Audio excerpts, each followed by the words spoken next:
Tekrardan merhaba arkadaşlar. En son yayınladığım videodan sonra yorumlara baktım. Gördüm ki değişen hiçbir şey olmamış. Zaten olmayacağını da tahmin ediyordum. Bu videoyu da arada bir geçiş olarak yayınlayayım istedim. Yorumların bazılarına göz gezdirdim. Tepkilere baktım. Ve görüyorum ki gidişat aynı. Hiç yanılmadığımı fark ettim. Elbette gerçekten samimi olan arkadaşlarımı bundan ayırıyorum. Onlar için diyeceğim bir şey yok. Onların üzüldüğünü biliyorum. Üzülmesinler. Bu böyle olmalıydı. Öyle düşünüyorum. Bakın. Ne güzel değil mi? Ne güzel doğa. Her taraf yeşillik. Muhteşem bir ortam. Kafa dinlemeye karar verdim. Böylesi daha iyi. Birileri boyundan büyük işlere girişmişsin diye yazmış. Bazı yorumları okudum. Evet, ben boyumdan büyük işlere giriştim. Ama bu her birey için geçerli olan bir durum değil. Bazı başarılar boyundan büyük işlere girişerek, risk alarak elde edilir. Ama bunlar korkak insanlar. Korkak toplum. Bu insanlar korktukları için, baskılara boyun eğdikleri için toplumun geneli bu haldedir. Korkak insanlar bunlar. Ben zaten her işe girişirken şu kelimeyi söylerim içimden. Allah benimle beraber derim. Çünkü yaptığım işte kendi ve menfaat çıkarımı gözetmem. Allah rızası için yaparım. Benim yöntemim bu. İsteyen beğenir, isteyen beğenmez. Üzülüyorum onlar için. Devam edin arkadaşlar siz. Siz bu gemidesiniz. Bu gemi battığında size özel bir filika verilmeyecek. Size can simidi verilmeyecek. Siz zannediyorsunuz ki ben bu toplumu manipüle edip korkaklığımı belli etmeyip baskılara boyun eğip diğerlerini de kendim gibi yapayım. Ama yanılıyorsunuz. Onu söyleyeyim. Bu konuda yanılıyorsunuz. Bakın. Biz küllerinden doğan bir milletiz. Yani küllerinden doğan ne demek? Yanmış, ateş olmuş, yanmış ve kül hale gelmiş. O küllerden tekrar inşa edebilen bir toplumuz. Ülkeyi. Böyle bir yapımız var. Siz her zaman bu öngörüde bulunacaksınız ya da bunun için çabalayacaksınız. İnsanları manipüle etmek için elinizden geleni yapacaksınız. Bunun ben bilincindeyim. Ama kusura bakmayın. Her şeyi bilen, her şeyden haberdar olan, bizi yaratan Allah var. Siz bunu hesap etseniz de bu yöntemi sürekli deneyeceksiniz biliyorum. Ama dikkat edin. Allah da sizin oyununuzu her zaman bozacak. Ben bunu çok iyi biliyorum. Benim kanaldaki videoları kesmemdeki en büyük sebep, bazılarına anlatamamışım bunu. Bunu anlatmaya ihtiyacı hissettim tekrardan. Bu ülke için hiçbir çalışması, hiçbir emeği olmayan, hatta toplumun genelini manipüle edip baskılarla yönlendirmeye çalışan, gelişmesini istemeyen bu güruhun aşırı fazla olması ve ayrıca gerçekten samimi, gerçekten içten olan, gerçekten vatan millet sevdalısı kişilerin korkup bunlara karşı hiçbir girişim, ne bileyim, tavsiye dahi bulunmadığını görmek. Beni kahreden şey bu. Kendimden örnek verecek olursam, ben bu ülke için ya da bu toplum için bir şey yapmak isteyen, bir şeyler başarmasını sağlayan bir bireyi gördüğümde o birey ha benimdir ha odur. Benim için fark etmez. Ona yapılan, ona baskılanan her türlü şey bana baskılanmış gibi algılar savunma yaparım. Ya da karşıdaki kişiye, yani o kişi dediğim aslında kişi değil ya bunlar. Karşıdaki bu güruha bu baskıların, bu manipülasyonların başarılı olamayacağı izlenimini veririm. İşte benim göremediğim ya da kusura bakmayın bazıları diyorum sadece, korkak kişiler, evet aynen böyle. Maalesef böyle arkadaşlar, korkaklık da var. Korkak yani şu var, sonucunun ne olacağını bilemiyor. Bilemediği için benim başıma bir iş gelmesin. Hani bana dokunmayan yılan bin yaşasın. Bu mantıkla samimi, doğru, iyi bir insan. Ama peki hani rivayet kültüründe şöyle bir kelam var. Haksızlık karşısında susan dilsiz şeytandır diyor. Şimdi bunu nereye koyacağız? Bu söylemi söylediğinde yerine de getirmelisin. Bu bir örnek. Kur'an'da şöyle bir ayet vardır. İnsanın başına gelen tüm kötülükler kendi elleriyle yaptıklarından dolayıdır. Evet, biz kendi ellerimizle yaptığımız şeyler sebebiyle bu duruma düşüyoruz. İşin bu tarafından bakmak lazım. Kusura bakmayın. Yani iyi niyetli olup da evet İsmail abi seni destekliyorum, alkışlıyorum, takdir ediyorum. Değil. Bir şey anlatıyorum. Anlayan anlar. Hani bu anlattığımdan bir sonuca varamayacağımı zaten anladım. Bunu idrak ettim. Çünkü ben 30 yıldan beri bu işin içindeyim. 30 yıldan beri kusura bakmayın çok az, aşırı az. Yani şöyle tabir edeyim, biraz daha açıklamak gerekirse bir laf var. Attığın taş ürküttüğün kuşa değmeli. Bakın ben kendim anlatayım. Ben o taşı öyle bir kütle haline getiriyorum ki aslında o bir taş değil aslında, bir kaya. Bak bu deyimdeki taş aslında ben bir kaya yapıyorum. Yani kütlesi büyük olan bir parça. Ve ben bu kayayı attığımda kaçması gereken, beklenen kuş sayısından daha fazlası olması için kaya elde ediyorum aslında. Nereden bu yola çıkıyorum? Yaptığım içerikler başka hiçbir yerde bulamayacağınız içerikler. Bu yüzden bunu söylüyorum. İşte onlar bir kaya. Taş değil onlar. Ama attığımda oradaki kuşlar uyuyor. Sorun burada. Yani bekledim. Mesela bir taş attığınızda atıyorum 100 kuş kaçması lazım. Bu deyim sonuçta. Ben bir kaya attığımda 1000 kuş kaçması lazım. Bir kıyaslama yaparsak. Ama görüyorum ki ben bir kaya atıyorum. Bir taş kadarı kuş bile kaçmıyor. Böyle bir sorun var. Hani bu kaçmayı yanlış anlamayın sakın ha. Başka anlamlar çıkartmayın. Ben iyi niyetli bir insanım. Hayatım hep bunun üzerinedir. Ben bir iş yaparken Allah rızası için yaparım. Bunu ben kendime elbise olarak giymişimdir.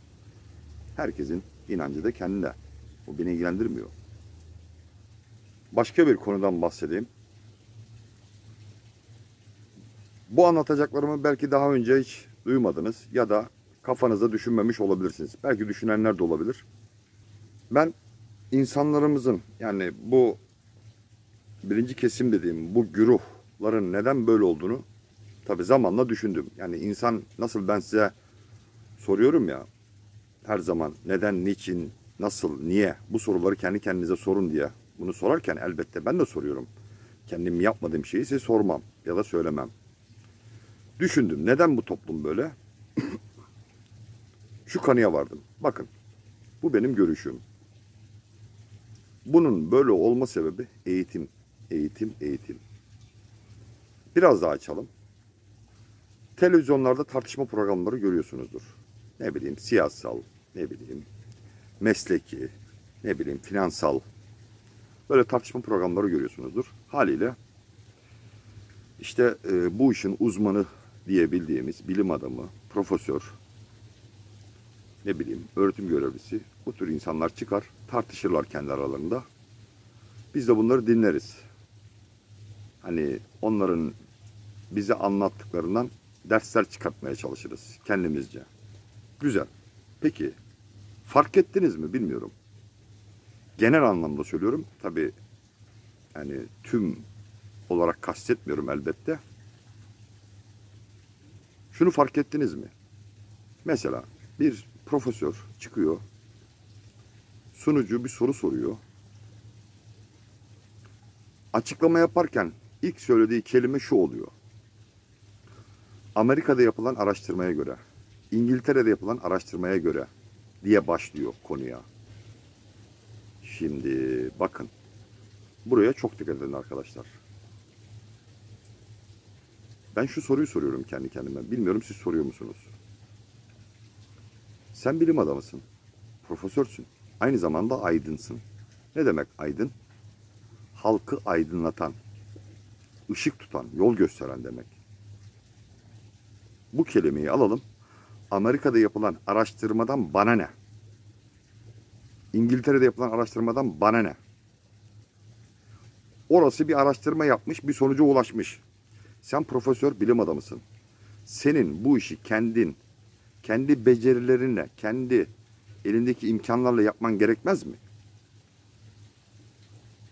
Biraz daha ileri gidecek olursam, bugün Batı medeniyeti dediğimiz, hani modern, çağdaş dediğimiz, bakın ben karşı değilim, asla böyle anlamayın. Biz hep kötü şeylerini almışız. Evet, iyi şeylerini aldığımız şeyler de var. Yani bazı iyi şeyler de almışız. Ama kötü şeyleri yüceltmişiz. Daha ön plana çıkartmışız. Şimdi bu profesör bilim adamı bu kelimeyi kullandığında benim nazarımda bu adam bilim adamı değil. Çünkü bu adam araştırma yapmamış. Kopyala yapıştır yapmış.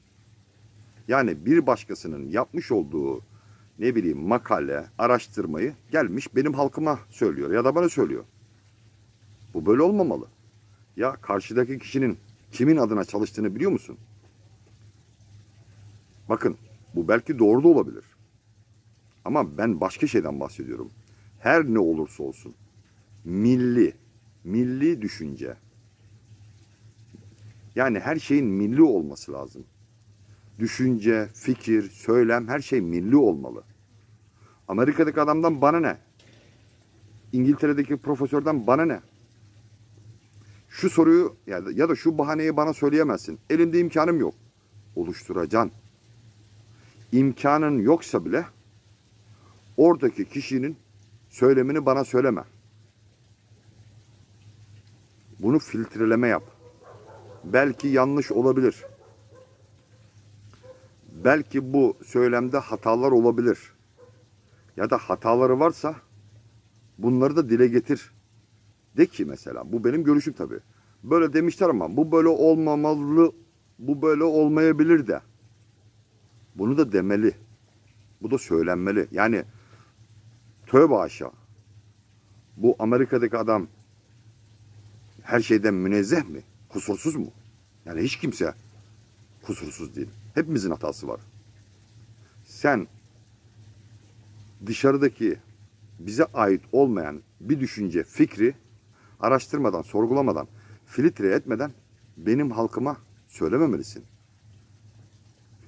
Şimdi ben bu bilim adamı dediğim kişide de suç bulmuyorum yeri geldiğinde. Bakın şimdi bir şey daha söyleyeyim. Ben lise terk. Ben üniversite okumadım, onu da söyleyeyim.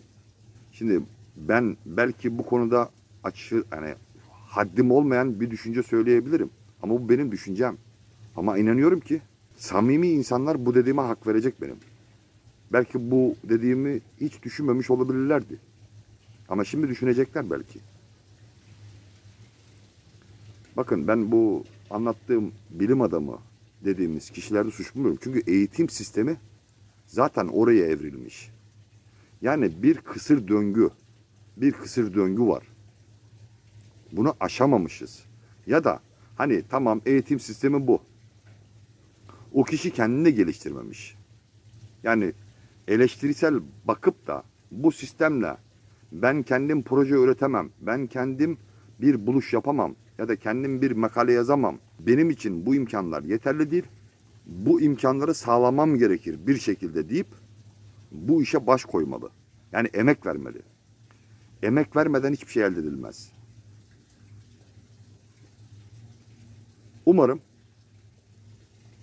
bu konuyu da, yani benim bu noktaya nasıl geldim ya da bu toplumun nasıl bu hale geldiği konusunda kafanızda fikirler oluşur.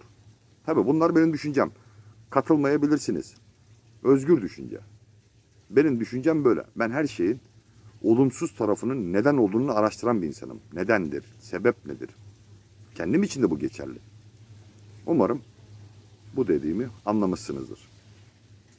Bunun üstüne bir kelam daha etmek istiyorum. Kusura bakmayın, başınızı ağrıttıysam, yani başım ağrıdı diyenler için söylüyorum bunu. Kusura bakmasınlar, özür dilerim. Biz İstiklal Marşımızı okuduğumuzda anlam bütünlüğüne bakıyor muyuz? Yok. Nasıl Kur'an'ı Arapça okuyup ne mesaj verilmiştir'e bakmadığımız gibi, şimdi bakın burada bir kıyaslama yapmıyorum. Haşa, haddimle değil, tamam mı? Bir örnek sadece, hatalarımızın örneği. İstiklal Marşımızı okurken de sadece işte bir müzik eşliğinde ya da ne bileyim bir mırıldanma şeklinde okuyoruz. Ama ne anlatılmak istenmiş ya da daha doğrusu Mehmet Akif Ersoy ne anlatmak istemiş bunu anlamıyoruz. Mesela benim anladığım bir örnekten bahsedeyim. Ne diyor? Medeniyet dediğin tek dişi kalmış canavar. Bakın. Şimdi bunu da anlatma ihtiyacı hissettim. Sizinle paylaşma ihtiyacı hissettim. Şimdi medeniyet dediğin tek dişi kalmış canavar. Bakın, İstiklal Marşı ne zaman yazıldı? Yaklaşık bundan 100 yıl önce. 100 yıl önceki bir görüş bu. Bakın. Ne diyor adam? Bir şey söylüyor. Senin Batı medeniyeti dediğin, yani gözünde canavar gibi büyüttüğün bu Batı medeniyeti var ya diyor. Aslında hani canavar dediğin zaman dişleri büyük anlamında ya da dişleri çok anlamına gelir değil mi? Hani mesela bizim bu çizgi filmlerde ne bileyim işte bazı filmlerde hani canavar yani ne bileyim dinozor gibi olan şeyler dişleri büyüktür değil mi? Burada bir benzetme yapayım Mehmet Akif Ersoy. Medeniyet dediğin tek diş kalmış canavardır derken oradaki canavar diye bizim gözümüzde büyüttüğümüz o canavarın tek dişinin olduğunu, aslında zayıf olduğunu, bakın aslında zayıf olduğunu anlatıyor bize.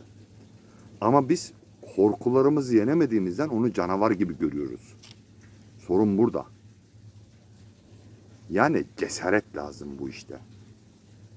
Evet, boyundan büyük işlere girişmek gerekir bu işte. Ama bu bir, iki kişiyle olacak iş değil. Umarım daha önce anlamadığınız bir konuya da vakıf olmuşsunuzdur. Umarım bu anlattığımda fayda sağlamıştır birilerine. Yaklaşık 400'e yakın videom var. Birçoğu tekrar etmek gerekirse daha önce denenmemiş, uygulanmamış videolar. Şu soru aklınıza gelebilir. Bu İsmail abi bu bilgileri nereden öğrendi? Bunun da cevabını vereyim. Hani buna da vakıf olsun isterim bilmeyenler için. Bakın arkadaşlar. Ben çok azimli bir insanım. Sabretmeyi bilen bir insanım. Peşini bırakmayan bir insanım. Bir işe giriştiğimde ondan sonuçlar çıkaracağımı bilen bir insanım. Peki bu güç nereden geliyor? Bu azim nereden geliyor? Heh. Benim görüşüm. Katılan olur, olmayan olabilir. Saygım var, sıkıntı yok. Bu bana Rabbimin lütfudur. Öyle diyorum. Ben de Rabbimin bana yapmış olduğu bu lütfa karşılık bana verilen ilmin sadakasını size veriyorum arkadaşlar. Ben okul okumadım. Ben eğitim almadım. Ama ben çok kitap okuyan, çok makale okuyan bir insanım. Benim avantajım bu. Her okuduğumu kabul eden değilim. Her şeye eleştirisel bakan bir insanım. Doğrulara doğru, yanlışlara yanlış diyen bir insanım. Tabi bu benim kendi aldığım karar ayrı. Herkesin kendine göre bir kararı vardır. Benim doğru dediğimi sizler ya da bazılarınız yanlış diyebilir.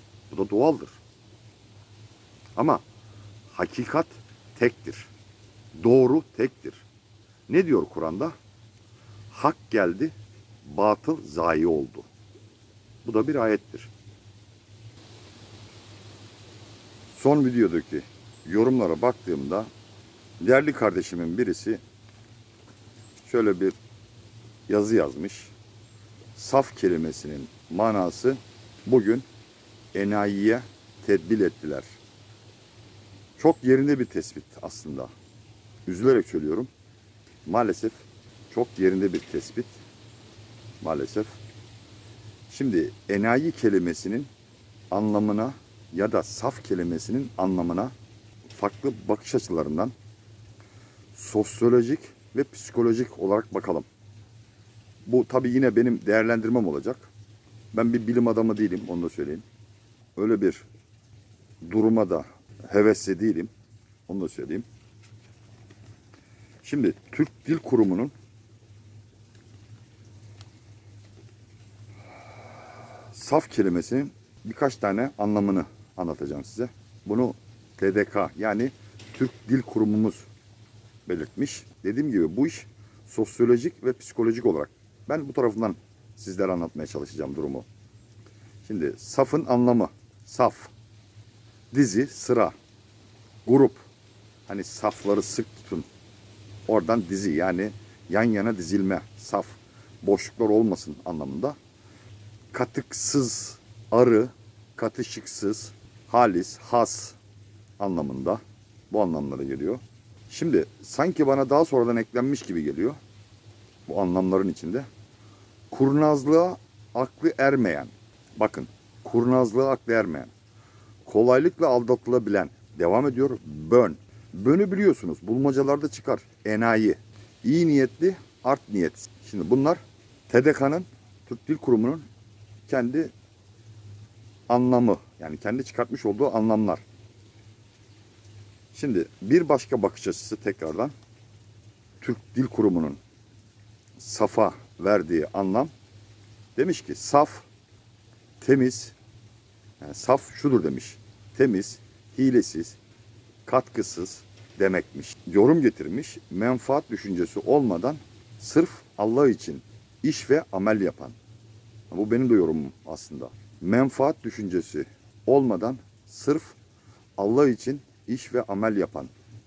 Riya ve gösterişte bulunmayan. Bakın Allah için. Yani yaptığı bir işi menfaate dayanarak değil, Allah için yapmak. Şimdi eskilerin safı, o arkadaşımın yorumundan yola çıkarak, eskilerde söylenen saf kelimesi bugünün enayisi oldu. Yani güncellendi. Yani toplum eskiden saftı, arıdı, katışıksızdı, temizdi. Ama bugün nasıl kelime anlamı da değiştiği gibi enayi yani katışıksız, saf arının zıt anlamlarını düşündüğünüzde bakın nereden nereye getiriyorum. Bu sosyolojik bakış açısı. Benim bakış açımdan öyle diyeyim. Saf, arı, katışıksız demenin ters anlamlarını düşündüğünüzde ne demek istediğimi anlarsınız. Ben orasını anlatmıyorum. Bu arkadaşıma teşekkür ederim. Evet. Birilerine göre ben enayiyim. Doğru. Bir ekleme daha yapayım. Hani bu konuda da abi ikide bir Kur'an'dan örnek verme diyenler olacaktır. Kur'an'da birçok ayette saf ve temiz kalpli olanlar, saf ve temiz kalpli bundan bahseder. Kur'an eskilerin kitabı. Evet. Bana göre öyle değil gerçi de. Birilerine göre öyle. Evet, ben safım. Ama eskilerin görüşüne göre ben safım. Ama yenilerin ya da birilerinin görüşüne göre ben enayiyim. Eskilerin deyimine göre safım. Şimdikilerin söylemine göre ben enayiyim. Evet. Bırakın ben enayi olayım. Onların söylemiyle. Bunları söylüyorum tabii. Anlayan anlar. Şimdi bu sosyolojik bakış açısını getirmemdeki nedenlerden biri de dün şöyle bir olay geldi başıma. Onu da anlatayım, sizinle paylaşayım. Ha bu arada şunu da söyleyeyim. Bu birilerinin canını sıkıyorsa bu anlattıklarım Gitsin şebek maymunlarına baksınlar. Nasıl muz yediklerine. Dün 2 olay üst üste başıma geldi. Bu 2 olayın birbiriyle benzeşmesi şöyle oldu. 2 erkek kardeşim. Birinin yaşı 35, diğerinin 38. Bunlar evlenememişler. Gerçi hani birilerine göre evlenme yaşı daha genç diyenler olacaktır. Ayrı. Bu görüştür tabii. Ama bunun için bir çaba ya da bir ümit ya da bir bel bağlama, bir aşk, değer verme durumuna girmişler. Ama verdikleri değerin hiçbir karşılığının olmadığını görüp kendi işlerinde psikolojik olarak hayattan soğumuşlar. Bunu ben biraz araştırdım. Daha doğrusu onlara sorarak kendi içindeki duygularını dökmesi için bazı sorular sordum onlara. Sonuçta ben dert babası değilim, onu da söyleyeyim. Ama bu dediğim arkadaşlar çok değer verdiğim arkadaşlar. Yani onların sorunu benim de sorunum aynı zamanda aslında. Ben böyle düşünüyorum. Bana dedikleri şu ya da benim anladığım onların anlattıklarından kendilerini karşı cinse apaçık, tüm gizli, saklı ne varsa açmaları. Böyle bir durum meydana gelmiş.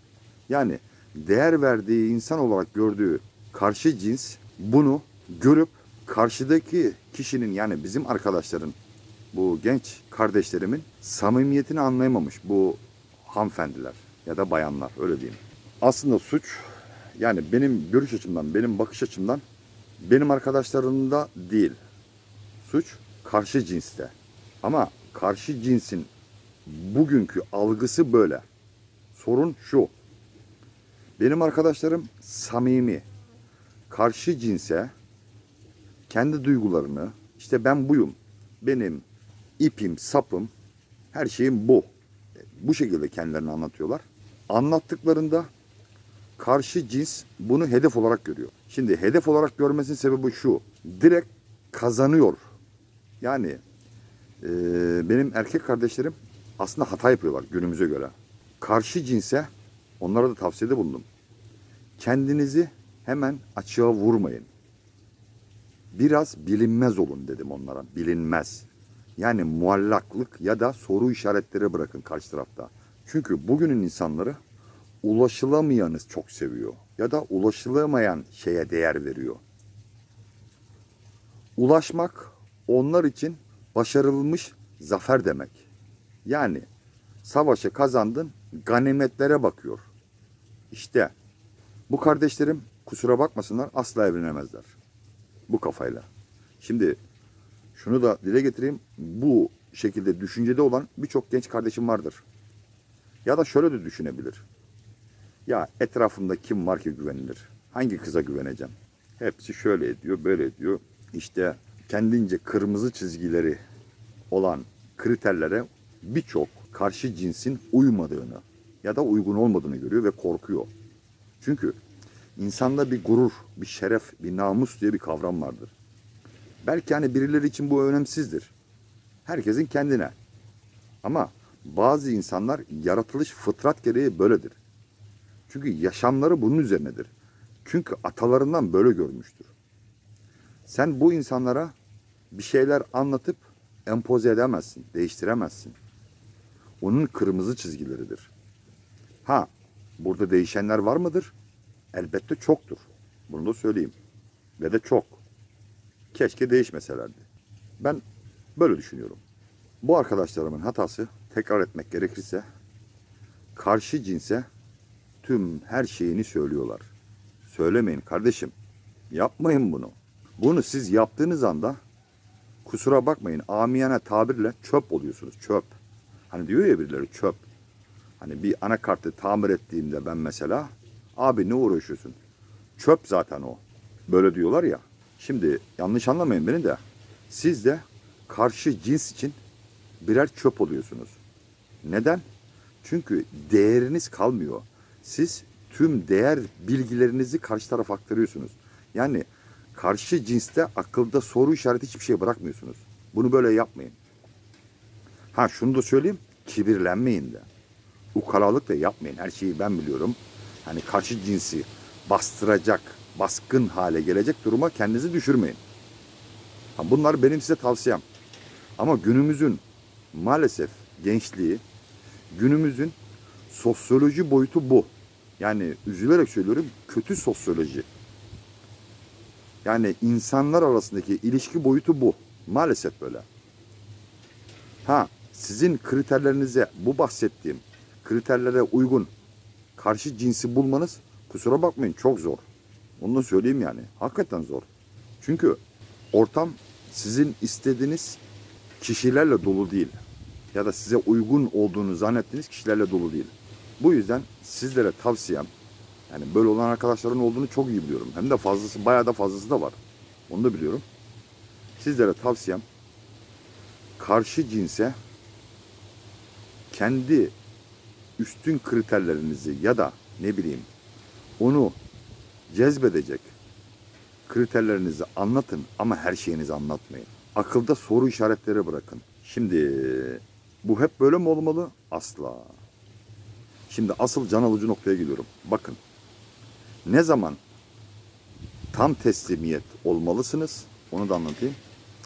Yuva kurduktan belli bir, hani oyun tabiriyle level atladıktan sonra tam teslimiyet olmalı. Ama bu her iki taraf için de geçerli. Dikkat edin. Sadece senin değil, karşı tarafın da buna hazır olduğunu hissettiğin anda. İşte asıl yapılması gereken günümüze göre böyle. Şimdi karşı cins dediğim kesim rehabilite edilebilecek kesim olmalı. Yani dürüst, samimi ama düzeltilmesi gerekir. Ya da terbiye edilmesi gerekir. Bu şekilde düşünün. Hani ben şundan bahsetmiyorum. Her yönüyle kötü, size asla eş olmayacak bir insandan bahsetmiyorum. Baktığınızda zaten anlarsınız. Çünkü siz kendinizi anlatmayı çok iyi biliyorsunuz karşı tarafa. Elbette karşı tarafı da çok iyi biliyorsunuz ki ondan uzaklaşıyorsunuz ya da o sizden uzaklaşıyor. Bunu anlayacağınıza eminim. Karşı cinsinizin bu saf, bakın az önce anlattığım saf kelimesine gidiyorum. Saf durumunu anladığınızda ama diğer ufak tefek enayilik durumları varsa, bakın bu enayilik durumu da şu: düzeltilebilir, rehabilite edilebilir durumları varsa, bunu da siz düzeltebileceğinize eminseniz, işte o kişilerle ebedi hayatınızı, bu dünyadaki ebedi hayatınızı devam ettirebilirsiniz. Bu benim düşüncem, bir tavsiyem. Şimdi şunu söyleyeyim. Ben bir psikolog değilim. Ben bir sosyoloji uzmanı değilim. Ben bir bilim adamı değilim. Bunlar benim hayatta edindiğim tecrübeler. Çünkü ben hayatın kendimce her alanından bakarım. İnsan ilişkileri, asıl konum olan elektronik, asıl konum olan yazılım, asıl konum olan bilgisayar. Bunlar benim asıl konularım. Ama diğer az önce bahsettiğim durumlar da benim için çok önemlidir. Çünkü ben sevsem de sevmesem de bu toplumun içinde bir bireyim. Bu toplumun kendi bildiğim kadarı ya da kendim başarabildiğim kadarı doğru yola sevk etmeye teşvik etmem lazım. Bakın, zorlamaktan bahsetmiyorum. Teşvik etmek. Yani sevdirmek, kalbine girmek, gönül almak. Bu benim için görevdir. Ama bu sadece benim değil. Benim gibi düşünen ya da bana yakın düşünen ya da kendince dürüst olduğunu bilen her birey için bu geçerli.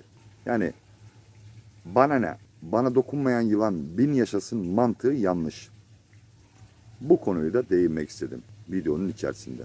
Umarım bu anlattıklarımda birilerine fayda sağlar. Bir de yorumların arasında gavura kızıp da oruç bozulmaz, pireye kızıp yorgan yakılmaz diye yorumlarınızı okudum. Elbette doğrudur. Haklısınız aslında. Ama benim de size soracağım bir şey var. Bakın, siz işin hakikat tarafından bakıyorsunuz. Doğru aslında. Ama ben de size bir soru sormalıyım bunun üzerine. Şöyle diyeyim. Gavura kızıp oruç bozulmaz, pireye kızıp yorgan yakılmaz. Bunu ben yapıyorum. Yaparım da. Peki sadece benim yapmam yeterli mi? Size de görev düşüyor mu acaba buradan? Yani ben gavura kızıp oruç bozmayayım, pireye kızıp yorgan yakmayayım. Sadece ben orada heykel gibi dik duruş sergileyeyim. Güzel. Sadece benle bu iş düzelecek mi? İnanıyor musunuz? Bu da benim size bir sorum olsun. Evet arkadaşlar, bu video kısa olacak. Görüyorsunuz. Çok güzel, kafa dinliyorum. Böyle daha iyi. Kendi işime bakıyorum. Belki içinizden bazıları şunu sorabilir. Lan senin ne işin var ya? Bırak. Evet doğru, bırak. İşte bu boyumdan büyük işe girişiyorsun diyen bir yorumdaki arkadaş gibi. Yazık. Öyle diyorum. Kötü yorumlarda bulunmayın. Bakın, kötü yorum sahibinindir. Ben bu tür kelimeler kullanmıyorum. Ve halandır kullananlar var. Devam edecek zaten bu, ben biliyorum. Yine söyleyeyim, beklediğimden daha fazla. Yani ben bu kadar olması beni korkutuyor. Sorun burada. Bu arada çayımı da yudumluyorum. Onu da söyleyeyim. Ben içerken umarım bu videoyu dinleyen bazı arkadaşlar da çay yudumluyordur. Bana ve hepinize afiyet olsun. Tekrardan Allah'a ısmarladık arkadaşlar.